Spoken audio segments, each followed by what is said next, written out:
Nestled deep within a vast forest, the town of Ashwood appeared as if it had been plucked from a fairy tale and placed in the modern world.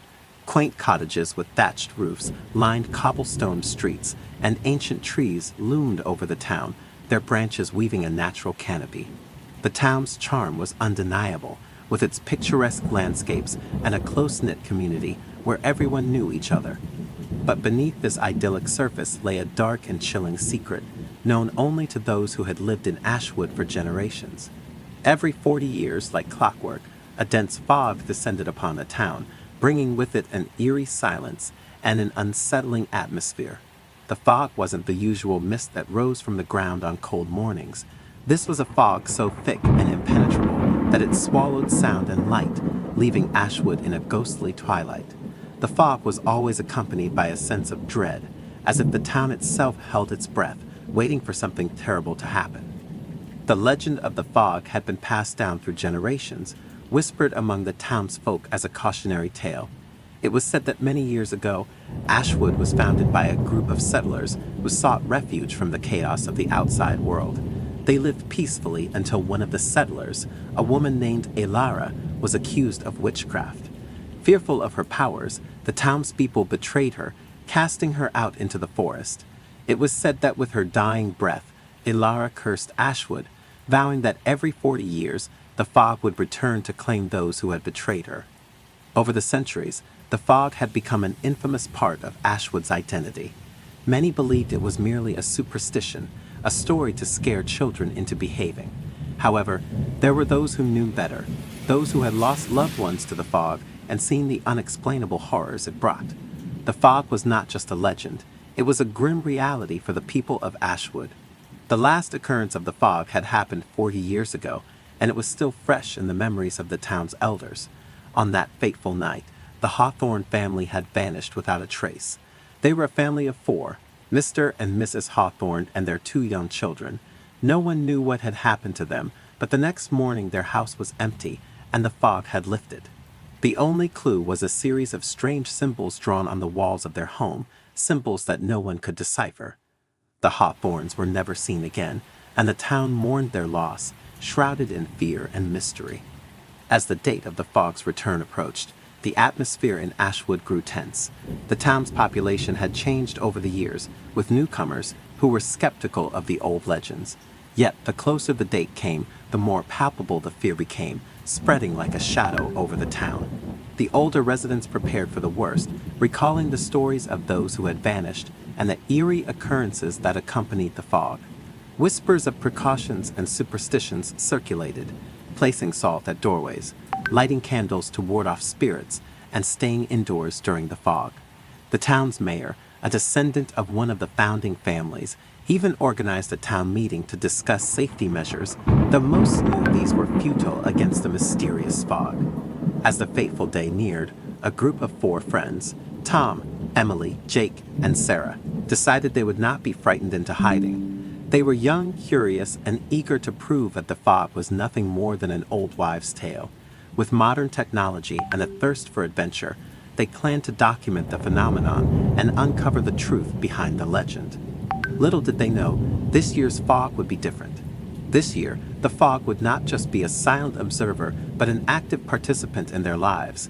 As the mist rolled in, they would find themselves entangled in a mystery far older and darker than they could have ever imagined. The stage was set. The fog of Ashwood was coming, and with it, the past would rise, and secrets long buried would come to light. The town of Ashwood had always seemed like a quiet place, but for Tom, Emily, Jake, and Sarah, it was their playground and the source of endless adventures. The 4 friends had grown up together, exploring the town's hidden corners, the dense forest, and even the old abandoned buildings that dotted the landscape. They were inseparable, each bringing a unique personality to the group that made their friendship strong and dynamic. Tom was the unofficial leader of the group. At 15, he was tall for his age, with a mop of messy brown hair and a perpetual look of curiosity. Tom was always seeking out the next mystery, the next thrill. He had a knack for getting into places he shouldn't be and convincing his friends to come along. His confidence and charisma made him a natural leader, though sometimes his bravado got them into trouble. Emily, also 15, was the voice of reason. With her sharp blue eyes and thoughtful demeanor, she often balanced Tom's reckless nature. She was smart and practical, with a keen interest in science and a love for reading. Emily was the planner of the group, always thinking 2 steps ahead and making sure they had a way out of any situation. She was also fascinated by the supernatural, often spending her time reading up on ghost stories and legends, which made her particularly interested in the fog's mystery. Jake, 14, was the tech wizard. Slightly shorter than the others, with glasses that always seemed to slide down his nose, Jake was rarely seen without some gadget in his hands. He loved everything to do with technology, from building computers to setting up elaborate contraptions. Jake's gadgets had often saved the day during their adventures, and his knowledge of cameras and recording equipment would be crucial for their plan to document the fog. Sarah, the youngest at 13, was the heart of the group. With her bright red hair and infectious smile, she brought energy and optimism wherever she went. Sarah was brave and compassionate, always looking out for her friends and willing to go the extra mile to help anyone in need. She had a vivid imagination and a love for storytelling, often coming up with fantastical theories about the mysteries they encountered. Despite her age, Sarah's courage and creativity made her an essential part of the team. The dynamic among the friends was strong and balanced. Tom's leadership and Emily's planning often led the group's decisions, while Jake's technical skills and Sarah's creativity provided the means and motivation to tackle any challenge. They trusted each other implicitly, having shared countless adventures and challenges over the years. Their friendship was their greatest strength, a bond forged through shared experiences and mutual support. Each friend had their role, Tom as the daring leader, Emily as the thoughtful strategist, Jake as the tech genius, and Sarah as the emotional glue and imaginative thinker. They complemented each other well, each bringing something unique to the table. They were like a puzzle, each piece fitting perfectly to form a whole. As the date of the fog's return drew closer, the friends gathered at their favorite spot, a treehouse in the woods built by Tom's older brother years ago. It was their secret hideout, a place where they had planned many of their past adventures. Despite the eerie atmosphere, the friends felt a thrill of anticipation. They were about to uncover a mystery that had haunted Ashwood for generations. As they watched the first wisps of fog begin to roll in, they knew their adventure was just beginning. They had no idea what awaited them in the mist, but they were determined to face it together. The day the fog was expected to arrive, a strange quiet settled over Ashwood. The town seemed to be holding its breath, as if it knew something momentous was about to happen. The sky was a dull gray, and the air felt heavy with an electric charge, like the calm before a storm. As the afternoon turned into evening, the first wisps of fog began to creep into the streets, slithering through the alleys and around the corners of buildings. It was an unnatural fog, thicker and more opaque than any mist the town had seen. The friends gathered at their designated starting points, equipped with their cameras and other gear. Tom and Emily stood in the town square, a place that had always felt safe and familiar, but now seemed alien under the shroud of fog. The streetlights flickered dimly, their light swallowed by the dense mist. Jake and Sarah positioned themselves at the edge of town, where the forest began, their eyes wide with both fear and excitement. As the fog thickened, visibility dropped to just a few feet. The world outside became a hazy silhouette, with sounds muffled and distorted. It felt as though the town had been transported to another realm, where normal rules didn't apply. The friends communicated over their walkie-talkies, their voices tinged with nervousness, but also eagerness to discover the secrets hidden in the fog. The first signs that something was terribly wrong came almost immediately. As Tom and Emily walked towards the old church, they noticed that the usual sounds of the town, dogs barking, the hum of distant traffic, had faded away, replaced by an eerie silence. It was as if the fog had swallowed all sound, leaving only an oppressive quiet. Then, out of the silence, came faint whispers. They seemed to come from all around, yet from nowhere at the same time, barely audible but unmistakably there. Meanwhile, Jake and Sarah, on the outskirts of town, began to feel a growing unease. The fog here was even thicker, if possible, and seemed to pulse with a life of its own. As they walked, they found that their footprints in the damp ground vanished almost instantly, as if the fog itself was erasing any trace of their presence. At one point, Sarah swore she saw a shadow moving just beyond her vision, but when she called out, there was no answer, just the ever-present oppressive fog. As the night wore on, the friends found themselves disoriented. The familiar streets and landmarks of Ashwood were obscured, and even their own voices sounded distant and hollow. The fog played tricks on their senses. They would see shapes and figures out of the corner of their eyes, but when they turned to look, there was nothing there. The air grew colder, and an unsettling feeling settled over them, as if they were being watched by unseen eyes. Tom and Emily, still near the town center, stumbled upon something strange. The church, which should have been a comforting sight, looked different, older, almost decayed, as if it had aged 100 years in a matter of hours. The stained glass windows, usually vibrant with colors, were dull and cracked. It was as though the fog had not only enveloped the town, but had also warped time itself. Jake and Sarah, trying to make their way back to the town center, found themselves going in circles. Landmarks they thought they recognized turned out to be different, and paths they were certain led one way now led another. It was as if the fog was shifting the town's geography, trapping them in a maze of mist and shadows. As the friends continued to wander through the fog, they each began to hear a faint sound, almost like music, distant and haunting. Following the sound, they converged at the town's old cemetery, a place steeped in local lore and said to be the resting place of Ashwood's founding families. The fog here was the thickest, swirling around the tombstones and creating an almost impenetrable wall. It was here they encountered a figure, barely visible through the mist. The figure was tall and cloaked, with an aura that radiated an unsettling calm. As they approached, the figure spoke in a voice that seemed to come from everywhere and nowhere, warning them of the dangers they faced. The fog, it said, was not just a natural phenomenon, but a manifestation of the curse that hung over Ashwood.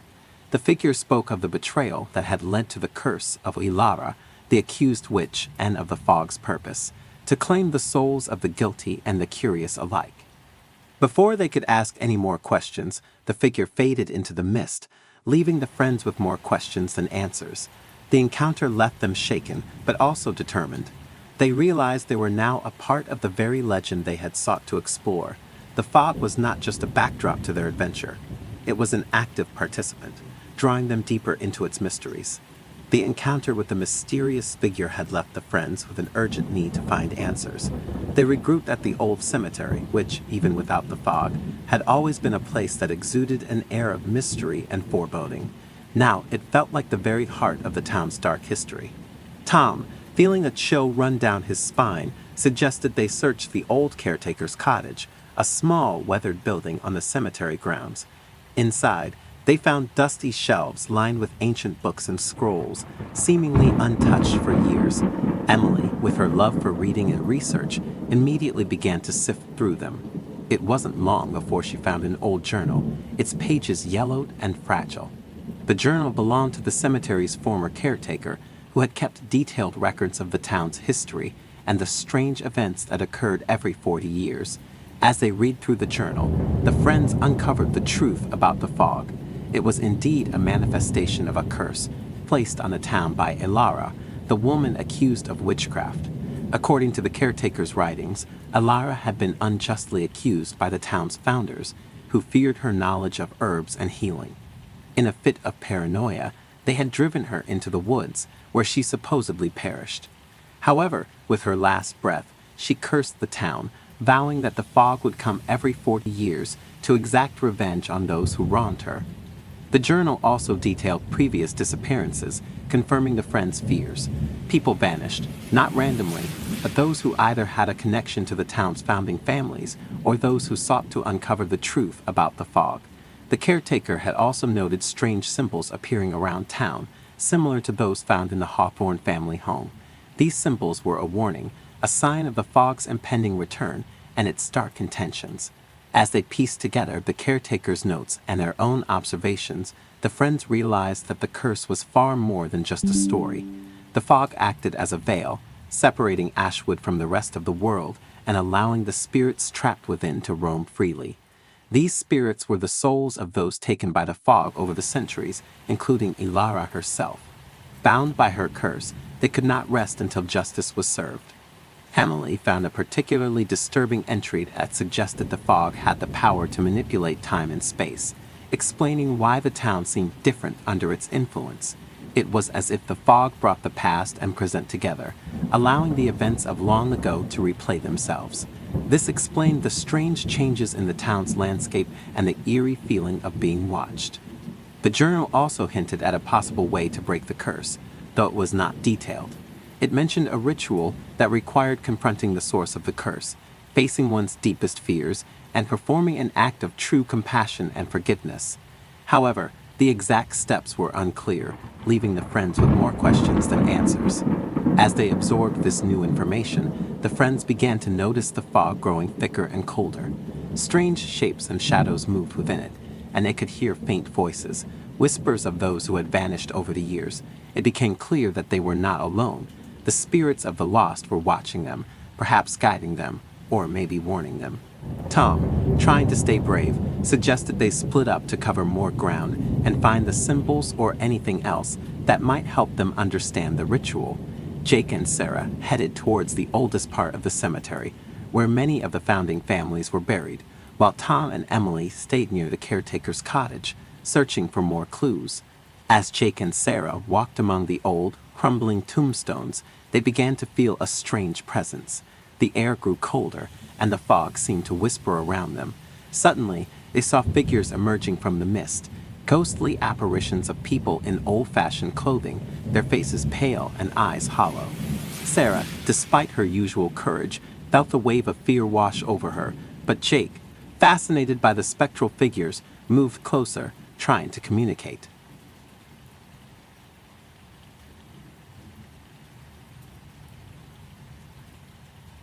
The ghosts, however, seemed unaware of their presence, replaying scenes from their past lives, moments of despair, betrayal, and longing.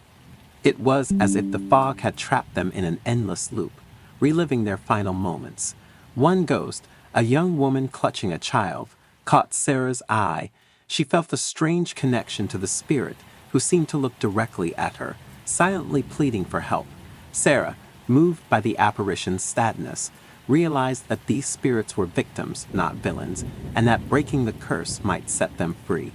Meanwhile, Tom and Emily discovered a hidden compartment in the caretaker's desk, containing a set of old, weathered letters. These letters, written by Elara herself, revealed the depth of her knowledge and the pain she felt from the betrayal. She had been a healer, not a witch, and had only tried to help the people of Ashwood.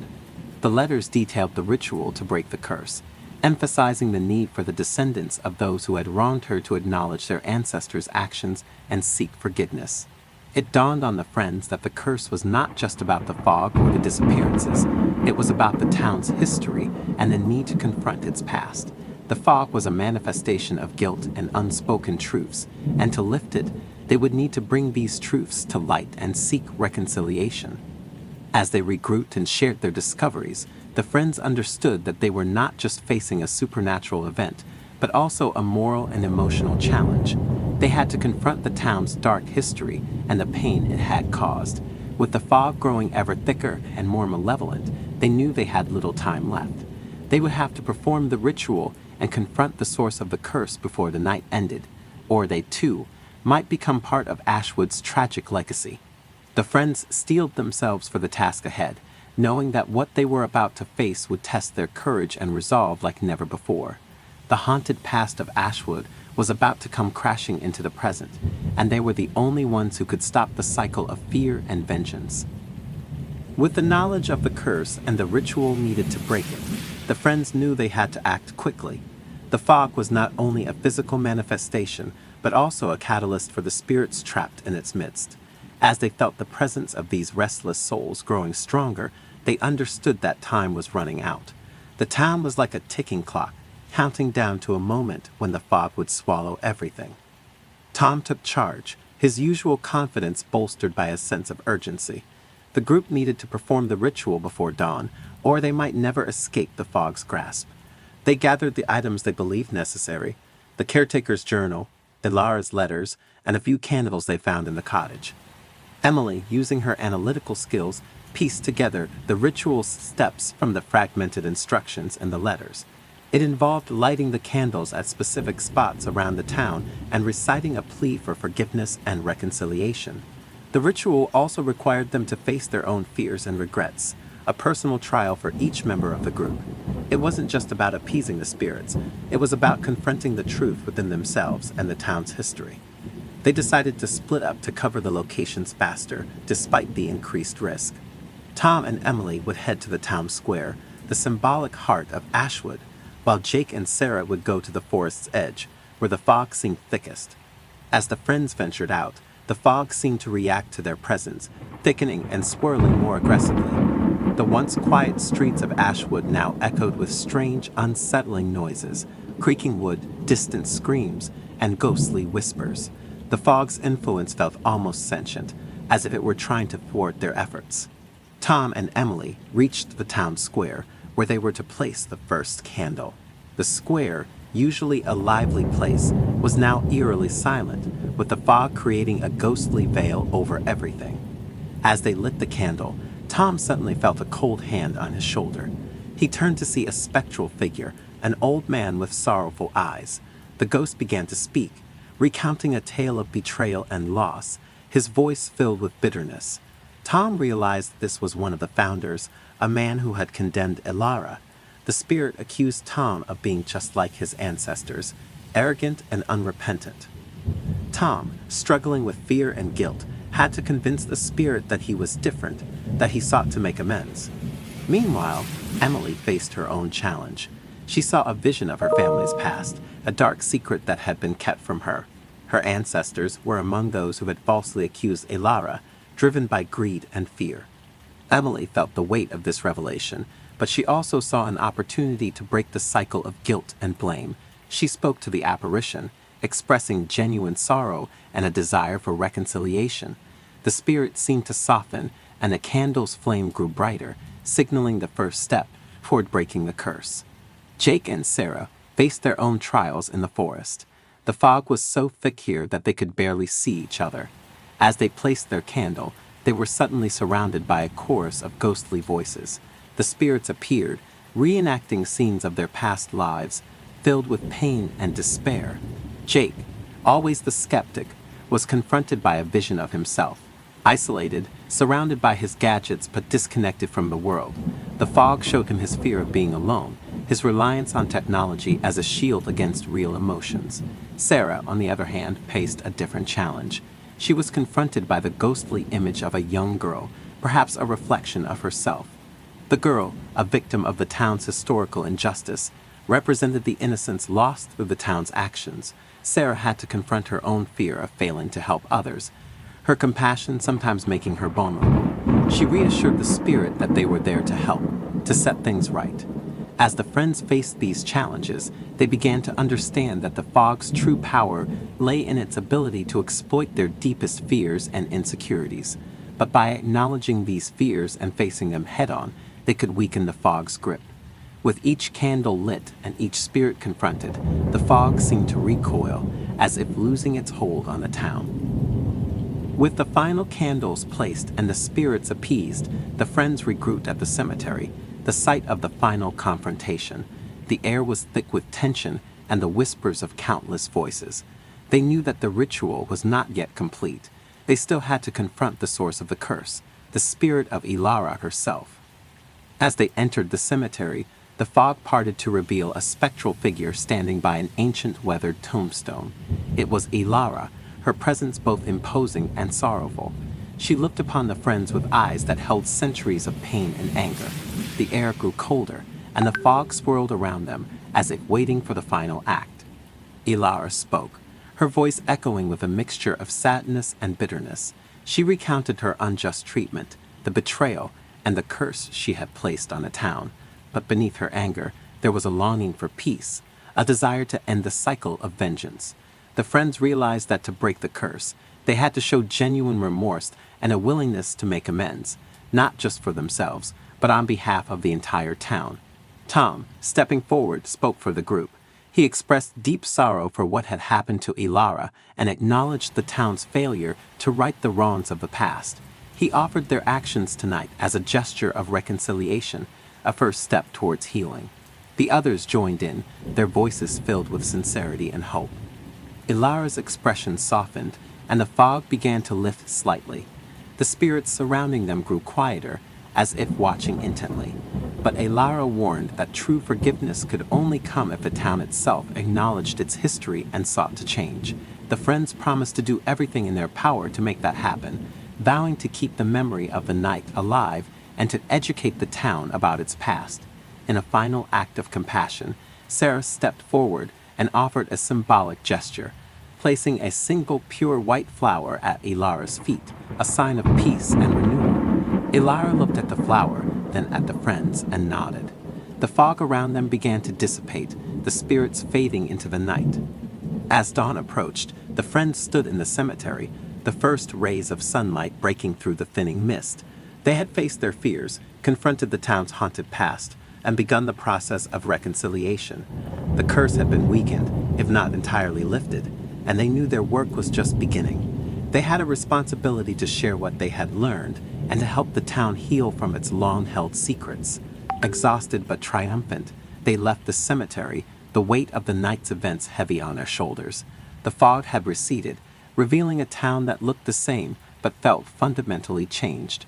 As they walked, they knew that Ashwood would never be the same, and neither would they. They had faced the fog and come out the other side, stronger and more united than ever. As the dawn broke over Ashwood, the town emerged from the fog, bathed in a pale, eerie light.